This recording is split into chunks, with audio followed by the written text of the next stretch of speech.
सुनो प्रिया, तुम्हें बताना ही भूल गया था। आज पापा से मेरी फ़ोन पे बात हुई थी। थोड़ी देर में पापा घर पहुंच जाएंगे। तुम प्लीज़ उनके लिए खाना बना देना, और हाँ, रूम भी सेट करवा देना, क्योंकि अब वो हमारे साथ परमानेंट रहने वाले हैं। ये तुम क्या कह रहे हो? पापा यहाँ क्यों आएंगे? मुझसे किसी का काम नहीं होता। वो यहाँ नहीं रह सकते। उन्हें आज के आज यहाँ से जाने को कह देना। प्रिया, मैंने कहा ना, अब वो यहीं रहेंगे। ठीक है, तो या तो वो रहेंगे या फिर मैं। प्रिया प्लीज़ समझो ना, आखिर इस उम्र में पापा कहाँ जाएंगे?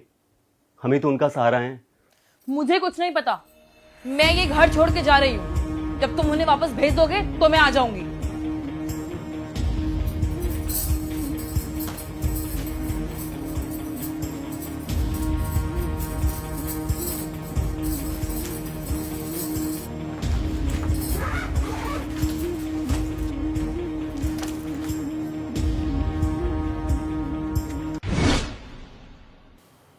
अरे पापा, आप अचानक यहाँ कैसे?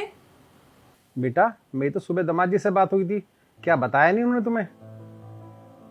मुझे तुम्हारे भैया भाभी ने घर से निकाल दिया। तुम्हारी भाभी ने मना कर दिया खाना बनाने के लिए मेरा। उसने कहा या तो उस घर में वो रहेगी या मैं रहूँगा। अब इस बुढ़ापे में मैं कहाँ जाता।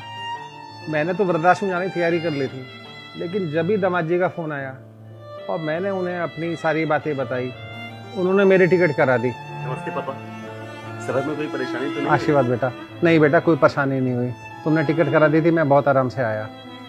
प्रिया, मैं तो वृद्धाश्रम जा रहा था, लेकिन शरद जी ने कहा कि अब आप अपने बच्चों के पास ही रहोगे, इसलिए मैं यहाँ आ गया।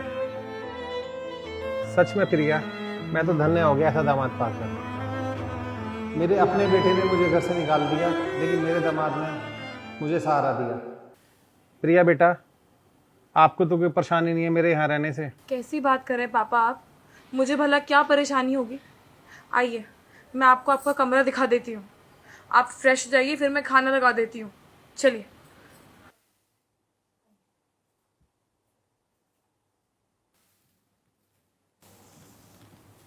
आई एम रियली सॉरी शरद। मुझे लगा कि तुम्हारे पापा आ रहे हैं, इसलिए मैंने उन्हें घर में आने से मना कर दिया। मैंने अपने और तुम्हारे पापा में भेदभाव किया, और तुमने मेरे पापा को कितना मान दिया, सम्मान दिया, उन्हें अपना माना, उन्हें अपने घर में रहने की जगह भी दी। प्रिया, ये सिर्फ तुम्हारी सोच नहीं, मोस्टली हर बहू ऐसा ही सोचती है कि ये मेरी नहीं, मेरे पति के माँ बाप हैं। पता नहीं ये बात लड़कियाँ क्यों भूल जाती हैं कि जैसे तुम्हारे माँ बाप ने तुम्हें पाला है, वैसे ही हमारे माँ बाप ने हमें पाल पोस कर बड़ा किया है। जब पेरेंट्स अपने बेटे की शादी करते हैं तो ये सोचते हैं कि उनकी बहू उनके सुख दुख में साथ देगी, उनका घर संभालेगी, रिश्तों की कदर करेगी।